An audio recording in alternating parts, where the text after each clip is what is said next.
make us much better because Gab's is wavy, Brazil biased, all of that stuff, but you ain't got a body of work in terms of scoring goals. It's just the potential of what you could do. Obviously, general play, he's a good player, but if it was just we need a striker that scores goals, Gab Jesus might have been scoring some of late, but he's got 8 in the league.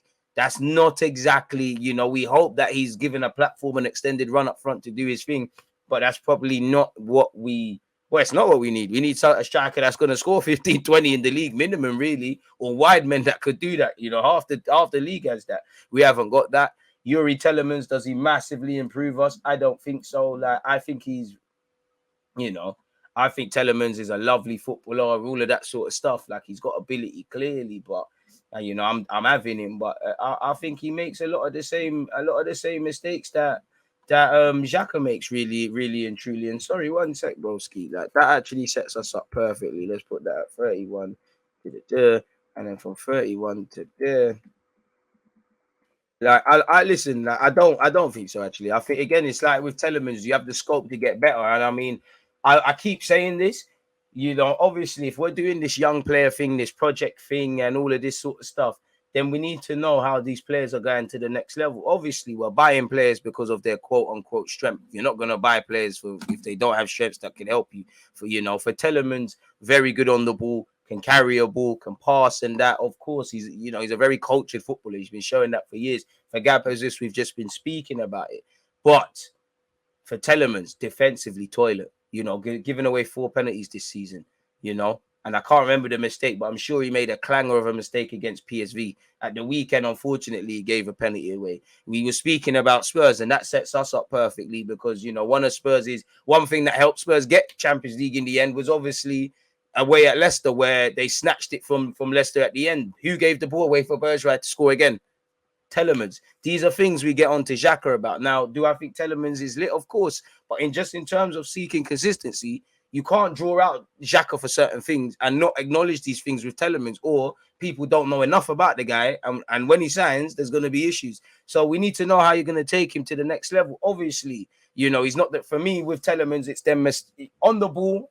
I hear it. I'm here for it. What he can do on the ball and in an attacking sense, I'm here for all of that with Tielemans. But physicality is not the most physical, and I'm not asking him to be this madman, but he's just too easy to get past. Sometimes you've all seen the clips in it. You've all seen Tielemans. I think he's quite cumbersome. Sometimes I think he switches off, doesn't follow runners, obviously giving away penalties. These are all things that need to be improved in his game. He's 25 or so, It's now about taking him to that next level. So don't tell me about his strengths. How Arteta needs to be able to tell us about his weaknesses and how he goes to that next level. The same with Gab Jesus. End of the day, you need to score goals. No matter how much the modern day striker thing develops, you need to be able to score goals. So I can't convincingly tell you that Gab Jesus is going to get 15, 20 if he did sign for us. It's all hypothetical. I can't tell you that Tielemans upgrades our midfield. I would be playing Tielemans ahead of Partey. I hope that any midfielder comes in is to challenge one of the pivots, specifically the 8. But at this moment in time, I can't convincingly tell you Xhaka and Partey. No, sorry, Tielemans and Partey is significantly better than Xhaka and Partey. Now, there could be scope, of course, at times for Tielemans and Xhaka, where we know the team kind of runs through Xhaka. You hope Tielemans could do all of that. Do I think they take us to the next level? Of probably not, but they all can help in their own little way. And to be honest with you, going back to Liverpool as an example, at the time, how many of their signings took them to the next level? Apart from Van Dijk and Alisson, Salah obviously showing his quality, but at the time, it wasn't someone that was spoke of that. Mane came in. They all kind of added their own little bits and pieces and collectively raised the profile. I don't think it makes us much better, but the bar's on the floor. And for me, if it brings us a bit closer to being able to work out what specifically Mikel Arteta's midfield is about, then I'm here for it, really, because defense, I can see what we're trying to do. Maybe not statistically, but I can see what we're trying to do. There are some attackers like Martinelli, Smith Rowe. There's some things developing. But you're not going to see these attackers score goals and do all of those sort of things until the midfield's adjusted. And you're not going to see us keep convincing clean sheets and defend properly. As poor as it's about our defense, go and look at the goals against Spurs. Midfield is shambolic all over the place. Newcastle, all over the place. People not following runners. Against Everton, Van der Beek scored his first goal of the season, forgive me if I'm wrong. People are not following runners. As much as the defense is being collapsed, our midfield has several problems, really. physicality, being switched on defensively, being able to control the tempo of a game, all of these sort of things. I mean, we could do a lot worse than Arsenal. Listen, I don't want to count my chickens before they hatch or they might crack, but Arsenal could do a lot worse than signing them, really and truly. If I'm honest with you, like, so we'd have to see, really and truly. Like, we'll have to see. I'm here for it, but you're right, man. I think our pursuit of Tielemans is worrying. I rate him, but it kind of proves Arteta don't see what we're lacking in midfield. Amen. Yuri isn't a big improvement on Xhaka. I don't think he can beat a press consistently. I mean, one thing I'll give Arteta, I didn't think Ramsdale could play out from the back. I didn't know Ramsdale for a ball playing keeper. So while Ramsdale still needs to improve, do you get it? That's the thing. Like, you can sign all these players for tomorrow, but man have to improve them. Like, that's the whole point. There was no good Cesc Fabregas coming through at 16 years of age if he's not going to get better and better, innit? It don't make no sense, you know? And fair play to Arteta. I can't sit here and say I do think in your own way you're improving a couple players. I think you've improved Martinelli. I think you've improved Smith Rowe and Saka. They've done it themselves, but you know they've had a decent return in terms of goals and assists. But we need to keep doing that. You know, if Eddie signs a new deal, how are you going to take him to the next level? 50 million on Ben White. That's the biggest one for me. That's the biggest one, and it's nothing to do with Ben White. It's the fact of we know why he was brought to this club. You can see why. He can play out with the back. He's a pretty boy, spreading the passes and doing all those things. But again, no matter how much the modern day develops, defenders have to defend. It's just like a manager has to manage, you know. How are you going to take it to the next level? I do think people, Arsenal fans I'm speaking to, they're very quick to get onto Ben White. I don't think they praise him when he does well and sometimes like that. But he's had he's had a really poor end to the season, in my opinion. And when you look past the euphoria, yes, he's played, you know, for England and that, but this is his second season in the Prem. In terms of the actual arts of defending, he's had a Puyol he's been the PK to a Puyol, if that makes sense. He's had more experience dons at Leeds when he's playing right back and people can manage him through the game. The same goes at Brighton. Now he's joining a naive team, learning the aspects of defending, learning things we don't even know we don't know. So he's obviously going to make mistakes. You need to justify. I don't think he's ever going to justify the 50 million, but you can make us not talk about it.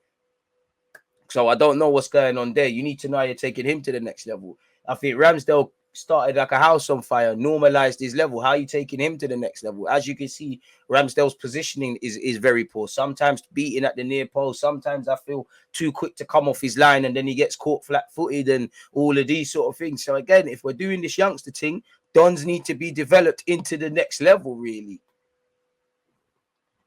Because so what you said here, if we get Yuri,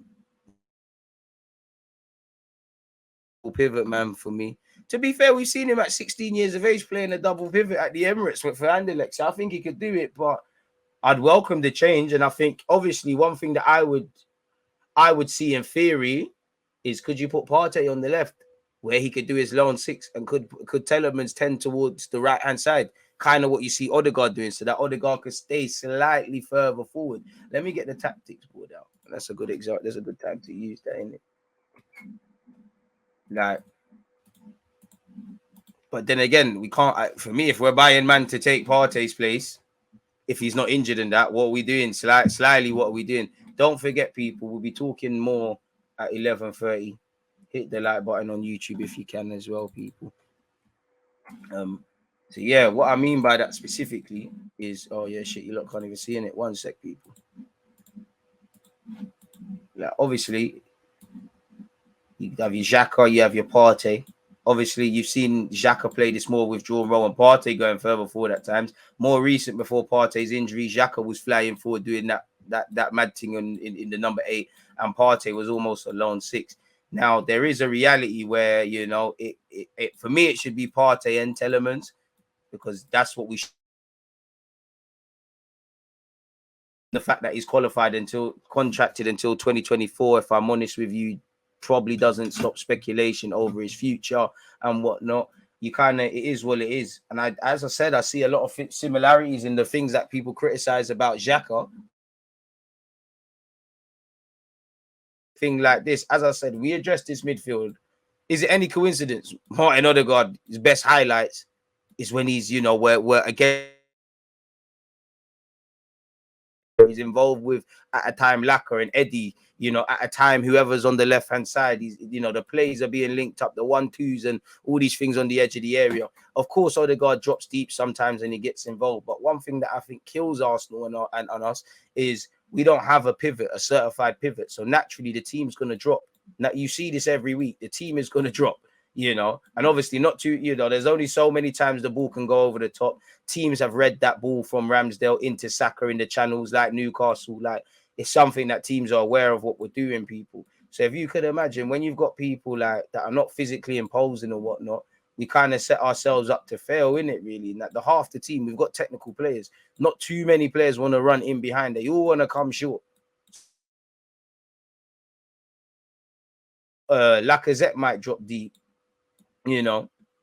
Odegaard drops deep, you know, and Odegaard normally peels out to this hand side as well, people. So again, if we have someone that can consistently get the ball, spray it, and let people stay up there, together with a better number 9 and some bloody movement, we can look to peel people across. Like, look, obviously, if you make that run inside, if you make that run, he might not be aware of what's going on and steps across. That's a blind spot for either Saka or somewhere else. And it's the movement. We sign a striker and have no movement. We sign a midfielder and have no movement. It's a myth. The movement, the 1-2s, the muscle memory, all that shit has to improve. But the one thing I would say with Tielemans, potentially, if he's partnered with Granit Xhaka, and let's remove this, you know, the one thing I would say is Tielemans, the one thing I would like for you to do, you get your ball off one of the centre halves.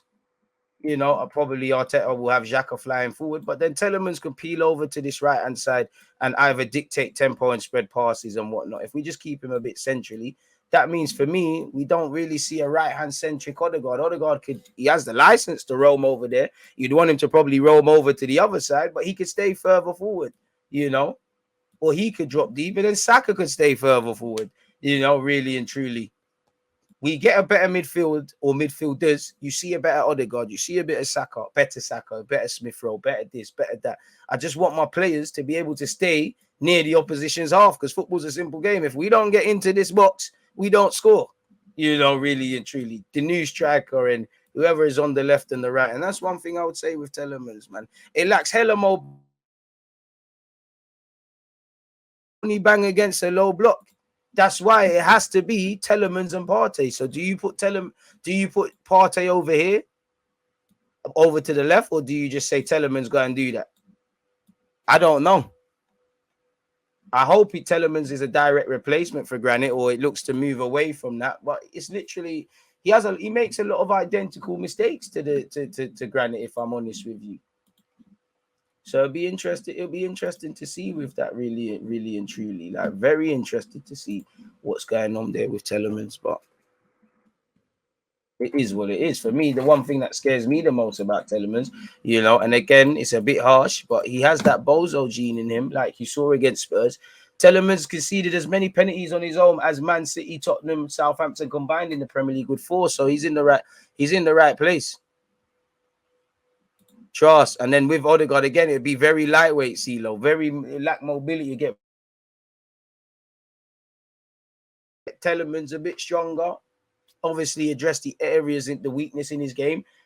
Is what it is. But ifs and buts are subjective. If you signed a striker or made peace with Aubameyang or didn't change systems at certain times, we might be in the Champions League and talking about other targets. I don't know about any of this, people. I can't deal with this, but what I do know is Tielemans is not world class. He's not the finished product. That's not to criticize him, you know.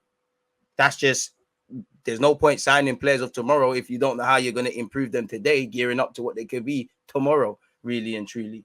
You know, Jurgen Klopp completely different, but I can't find it at the time. But Salah spoke about it. He said, when I came to Liverpool, I like to kind of hug the touchline. Klopp kind of said to him to go with his development in Italy. You're not going to get goals here doing that. The game is developing. He took heed of it. Sterling the same, you know.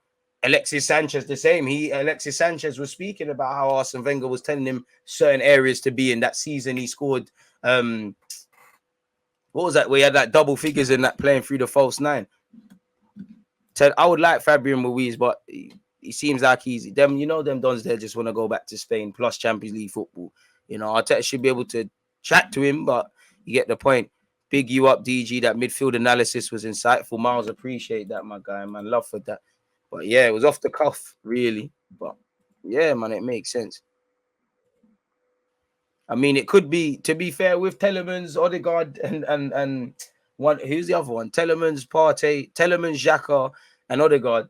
It lacks physicality, but it could bring back the beautiful football thing. But I just think it's not physically imposing enough. I can't lie, I'm being a bit greedy, but if you get Tielemans and Basuma for me, I hear that. Like I could maneuver with them sort of options in the team. If you had Tielemans, Basuma, Partey, you know, all right, El Nene's here for the squad. Xhaka, it is what it is. That's 5 midfielders. Lokonga, you might even be able to hold a little loan, go and develop and play some football consistently and come back the following season, really.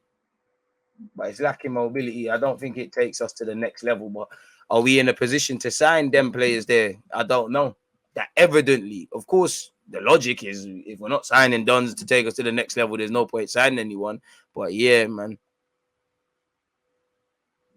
Bruno Guimaraes is gone. Benatia, there's no reason to leave. There's no reason to leave AC Milan right now. Moussa Diaby's lit still. Partey's gonna have to be working overtime. To be fair to you, if Partey's doing the lone 6 and Tielemans is further forward, why not, man? But I think I think we need more than one midfielder in it, but it's probably not gonna happen, man. Maybe a different environment for Tielemans' season, improved defensive side of him, judging by how Arteta is all right in that. But I hear it still. Maybe, but would you say our midfield is significantly switched on defensively? So again, you're only going to become a victim of the environment you're part of, innit? I think Jesus